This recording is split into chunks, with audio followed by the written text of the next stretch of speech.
আসসালামু আলাইকুম। Shimul memorial north south school and কলেজে প্লে গ্রুপের সকল শিক্ষার্থীকে স্বাগত। ছোট্ট সোনামণিরা, আপনারা সবাই কেমন আছেন? আশা করি আপনারা সবাই ভালো আছেন এবং প্রত্যেকে স্বাস্থ্যবিধি মেনে চলছেন।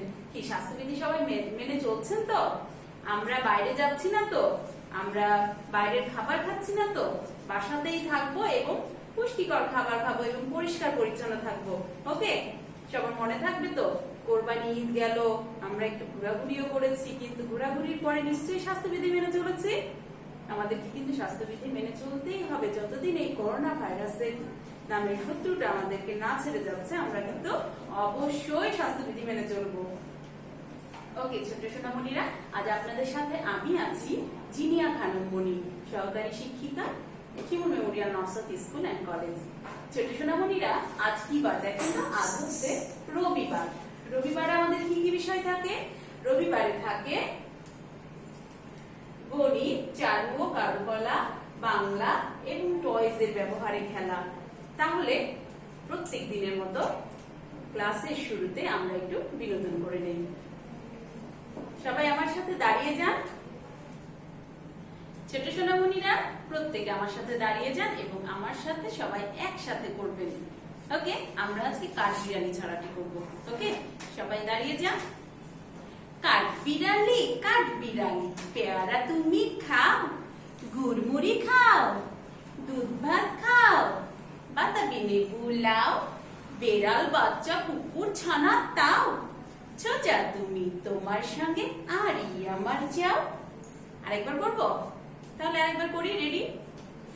কাঠবিড়ালি কাঠবিড়ালি, পেয়ারা তুমি খাও, গুড়মুড়ি খাও, দুধ ভাত খাও, বাতাবি লেবু লাও, বেড়াল বাচ্চা কুকুর ছানা তাও, সোজা তুমি তোমার সঙ্গে আরই আমার যাও। ছোট সোনামণিরা, আশা করি সবার ভালো লেগেছে। এবারে আমরা গণিত ক্লাসে চলে যাই। আসেন তাহলে গণিত ক্লাসে চলে আসি। ছোট সোনামণিরা, দেখেন তো আজকে আমাদের গণিত ক্লাসে কি আছে? গণিতে আমরা 11 ও 12 সংখ্যা দুইটি মনের মতো করে রং করব। তার আগে কি করব? 11টি মাছ এবং 12টি হাঁস আছে কিনা একটু গণে দেখি। দেখি তো। 1 2 3 4 5 6 7 8 9 10 11। কতটি মাছ আছে? 11টি মাছ আছে। এবার দেখি 12টি হাঁস আছে কিনা। 1 2 3 4 5 6 7 8 9 10 11 12। তাহলে কয়টি হাঁস আছে? 12টি হাঁস আছে। তাহলে প্রত্যেকে শীটটা নেন, নিয়ে আমার সাথে কালার করা শুরু করেন। আজ দেখেন ছোট সোনামণিরা, আমি 4টা সংখ্যার জন্য দুইটা সংখ্যা কিন্তু 4টা সংখ্যা আছে দিয়েই তো এখানে 2টা সংখ্যা হয়েছে, তাই না? 4টা সংখ্যার জন্য 4টা রং নিয়েছি। এবারে আমরা কালারটা স্টার্ট করে দেই। প্রথমেই আমি 11-র একটা কালার করব। সবাই আমার সাথে সুন্দর করে কালার করা শুরু করে দেন। কালার করার আগে আমরা কি করব? পেন্সিলটাকে সুন্দর করে শার্প করে নিব, চিকন করে, যেন রংটা ভোতা না থাকে এবং রং দাগের বাইরে না যায়। চিকন করে শার্প করে নিলে রংটা দেখবেন অনেক সুন্দর হবে এবং গাঢ় মসৃণ ও ভরাট হবে।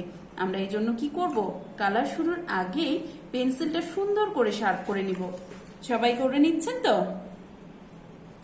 সবাই কিন্তু কালারটা শার্প করে নিয়ে মিসের সাথে রেসে নেমে যান। কে ফার্স্ট হয়, মিস নাকি আপনারা? ওকে, সবাই সুন্দর করে কালার করেন। এই যে আমার কিন্তু এক বর্ডার করা হয়ে গেল। এবারে আমি কি করব? একটা একটু একটু করে ভাগ করে নিয়ে কালার ঘষবো, যেন রঙের ভেতরে সাদা সাদা না থাকে। দেখা যাচ্ছে যে আমরা কি করি, অনেক সময় তাড়াহুড়া করে এইভাবে ঘষা শুরু করি, তাহলে কি হয়? রংটা পচা হয়। এই যে এইভাবে যদি আমরা ভাগ করে করে নিয়ে করি, তাহলে কিন্তু রংটা সুন্দর হয়। আপনার প্রিয় মানুষগুলোর নামে ভাগগুলো করবেন। যেমন ধরেন এইটুকু অংশ আমি আম্মুর জন্য কালার করি।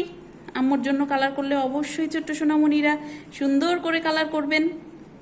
এবারে দেখা যাচ্ছে এইটুকু অংশটা মিসের জন্য কালার করছি। এবার আরেকটু সুন্দর করে করব। মিসকে তো আমরা সবাই ভালোবাসি। হয়ে গেল। এরপরে যদি আপু থাকে, ভাইয়া থাকে, তাদের জন্য নাম লিখে নেবেন যে এইটুকু আমি ভাইয়ার জন্য, এইটুকু আমি আপুর জন্য, এইটুকু আমি বাবার জন্য। তাহলে দেখবেন রং কিন্তু এমনিতেই অনেক সুন্দর হবে। কারণ আমরা যাদেরকে ভালোবাসি তাদের জন্য কাজগুলো করতে তো আমরা পছন্দ করি, তাই না? দেখেন আমার কিন্তু এক রং হয়ে গেল। এবারে আমি আর একটা রং ব্যবহার করব। এবারে আমি হালকা সবুজ নেই, তাহলে হালকা সবুজের বর্ডারটা দিয়ে ফেলি। সবাই বর্ডার দিচ্ছেন তো? কালার কিন্তু না করলে মিস খুব কষ্ট পাবে, জানেন তো? কারণ মিস এত কষ্ট করে করছে আমার সোনা বাবুগুলো যেন সুন্দর করে করতে পারে, এই জন্য, তাই না? সবাই কিন্তু সুন্দর করে বর্ডার দেন। কি দিচ্ছেন তো? তাই বলে আবার ওই যে 11-12 রেখে দিয়ে হাঁস এবং মাছ কালার করতে বসে যেন না। হ্যাঁ, হাঁস এবং মাছ যদি আমাদের কালার করতে খুব ইচ্ছে করে তখন আমরা কি করব, আগে 11-12কে কালার করে নিব। আর দেখেন ছোট সোনামণিরা, এখানে ধুলো ধুলো হয়ে আছে না, আমরা এটাকে কি হাত দিয়ে সরাবো? না, হাত দিয়ে সরাবো না, এখানে আমরা ফু দিব। ফু দিলাম, দেখেন উড়ে গেছে। এখন আমরা এখানে কালার ঘষে দিব। আবার আমরা ওই রকম করেই ভাগ করে করে নিয়ে কালার করতে পারি। ভাগ করে নিয়ে নিয়ে কালার করলে খুব মজা লাগছে না? যে এটা আমার আম্মুর ভাগ, এটা আমার বাবার ভাগ, ভাইয়ার ভাগ, তাহলে দেখবেন রং অনেক সুন্দর হবে। এই দেখেন আমার কিন্তু 11 সম্পূর্ণ কালার করা হয়ে গেল, দেখেছেন? এবারে আমরা 12 রং করব। 12-র জন্য আমরা একটা গাঢ় সবুজ, একটা গাঢ় নীল দিয়েছি। প্রথমে নীল রংটা দিয়ে আমরা বর্ডার করব। এক রংকে আমরা নীল রং দিব। বর্ডার করি। সবাই কি বর্ডার করছেন বাবুরা? না করলে কিন্তু মিস অনেক কষ্ট পাবে, কারণ আমার বাবুরা তো অনেক লক্ষ্মী, তাই না? মিসের মতোই সুন্দর করে কালার করবে।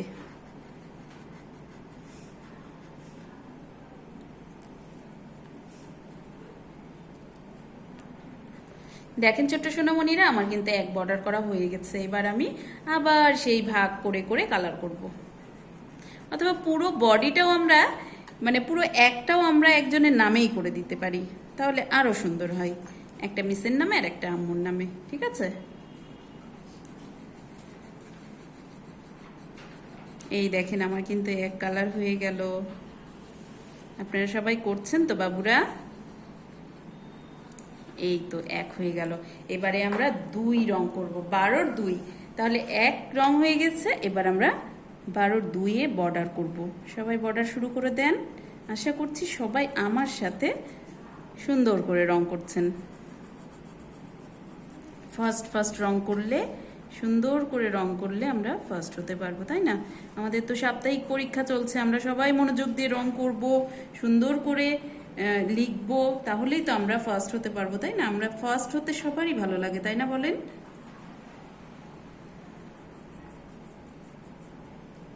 এবার 2টাও আমার প্রায় কমপ্লিট হয়ে এসেছে।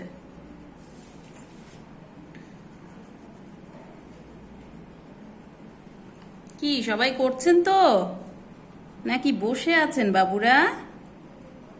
মিসের সাথে সাথে করেন, দেখেন মিসকে হারিয়ে দেওয়া যায় কিনা, আপনারা ফার্স্ট হতে পারেন কিনা। আমার মনে হয় আমার বাবুগুলো ফার্স্ট হয়ে গেল। দেখেন তো কি সুন্দর রং হচ্ছে। আপনাদের রংটা কি এতটা সুন্দর হচ্ছে? আপনারা কিন্তু দাগের বাইরে না যায় এই বিষয়টা অবশ্যই খেয়াল রাখবেন, আর কি সাদা সাদা না থাকে, ঠিক আছে? এই তো মিসের 12 রং করা হয়ে গেল। দেখেন এবারে আমরা কি কি রং করেছি একটু দেখে নেই। 11 এবং 12 সংখ্যা দুইটি সুন্দর করে আমরা রং করেছি। এবারে আমরা ডট পূরণ করতে চলে যাব। তাহলে আমাদের ডট পূরণে কি কি আছে?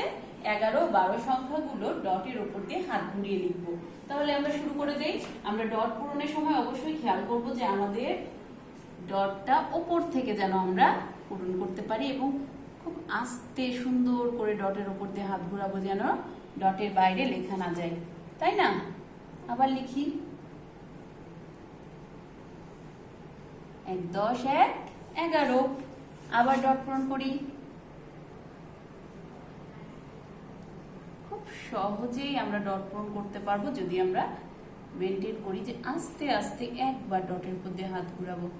যদি দেখা যায় যে কোনো কারণে ডটের বাইরে চলে গেল, সেই ক্ষেত্রে আমরা কি করব, মুছবো, ইরেজার দিয়ে লেখাটা মুছে ফেলে আবার আমরা ডট পূরণ করব। ঠিক আছে, কিন্তু একবার যদি পচা হয়ে যায় তার উপরে কিন্তু আমরা বারবার হাত ঘুরাবো না। আরেকটা কথা ছোট সোনামণিরা, আপনারা কিন্তু ডট পূরণ দেখা যাচ্ছে যে কলম দিয়ে করে দিচ্ছেন, অবশ্যই কলম ইউজ করবেন না, পেন্সিল দিয়ে ডট পূরণ করবেন, যেন আপনাদের ভুল হলে আপনারা মুছে আবার ডটটা পূরণ করতে পারেন। ঠিক আছে, এবারে 12 ডট পূরণ করছি, দেখেন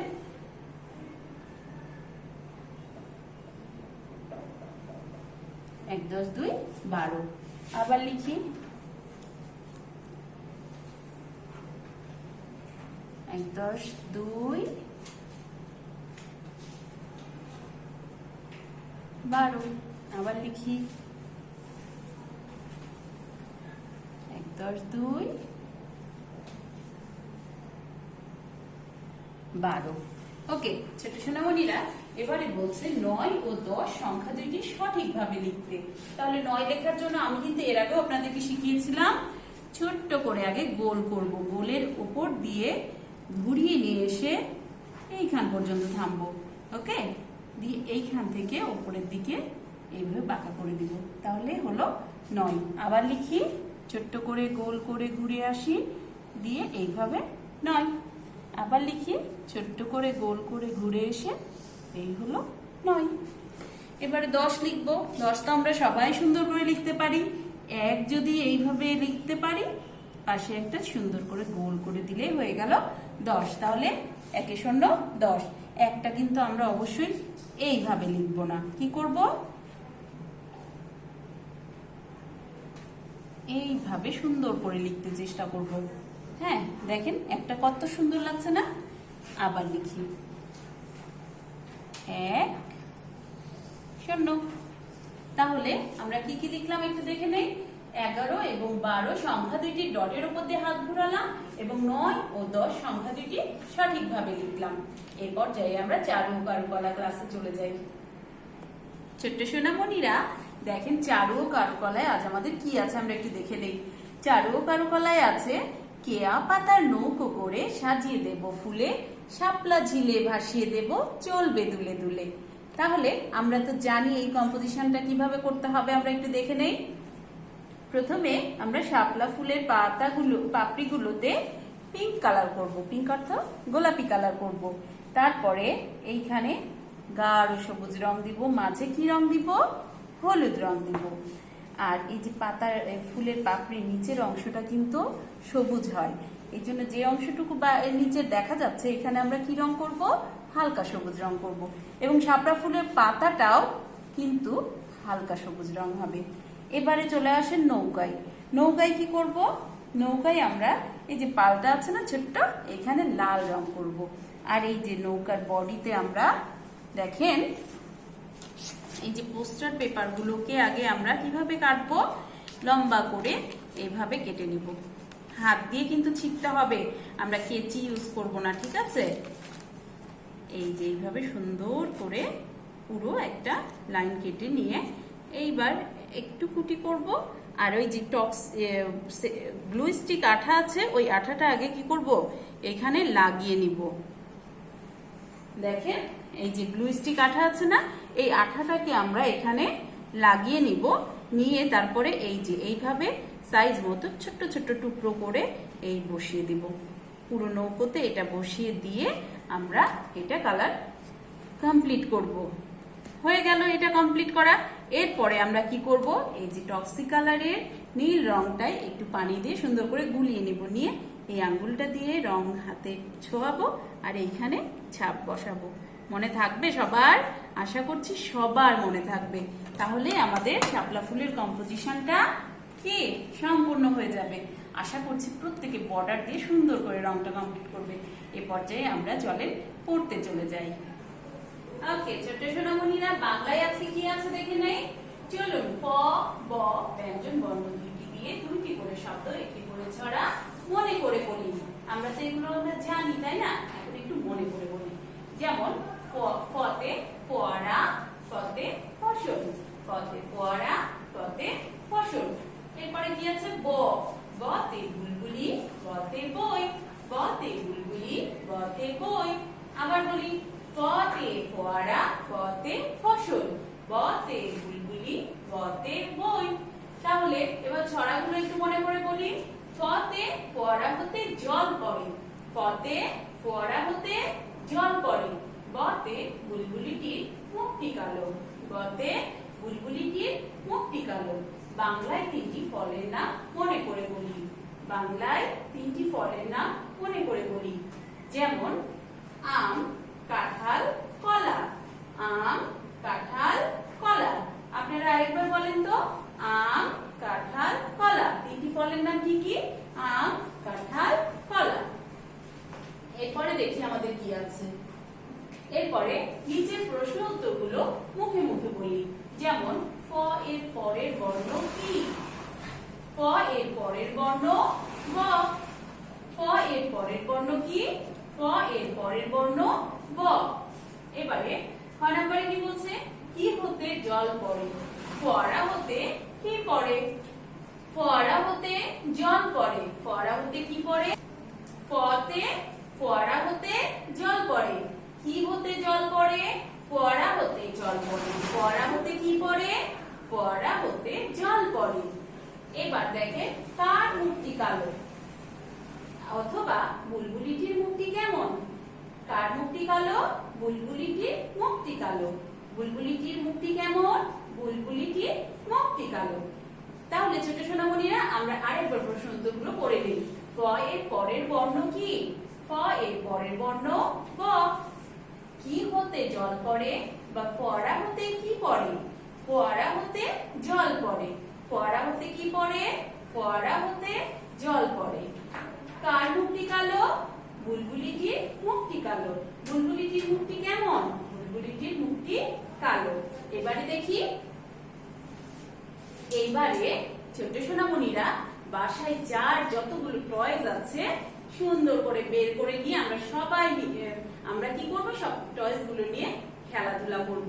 কিন্তু নতুন টয়েসের জন্য আম্মুর কাছে কিন্তু আমরা জিদ করবো না। পুরাতন যেসব টয়েস আছে সুন্দর সুন্দর টয়েস দিয়ে আমরা এখন মজা করে খেলবো। আজকের মতো এইখানেই শেষ করছি। সবাই ভালো থাকবেন, সুস্থ থাকবেন। সবাইকে ধন্যবাদ। আসসালামু আলাইকুম।